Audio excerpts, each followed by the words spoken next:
বাঁদর মামা পেল একটা কলার কাঁদি। কলা দেখে বাঁদর মামা লাফালো খুবই।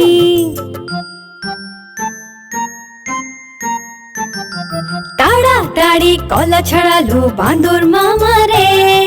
খোসা এদিকে ওদিকে, ওদিকে এদিকে সেদিকে ফেললো। বড় টুকরো মুখে ঢুকিয়ে মুখ খুলে পুরো কলা চিবোলো।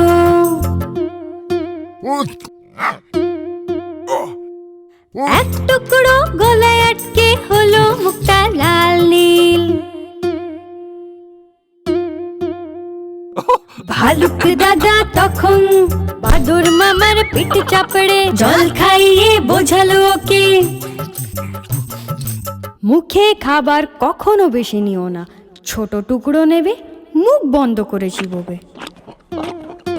মুখে খাবার কখনো বেশি নেবে না, ছোট টুকরো নেবে, মুখ বন্ধ করে চিবোবে।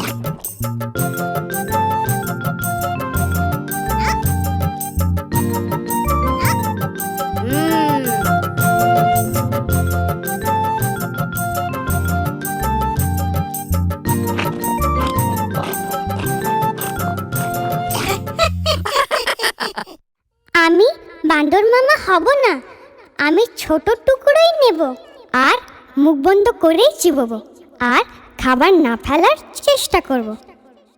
তোমরা তোমাদের খাবার কিভাবে খাও কমেন্টে লিখে আমাদের জানাও।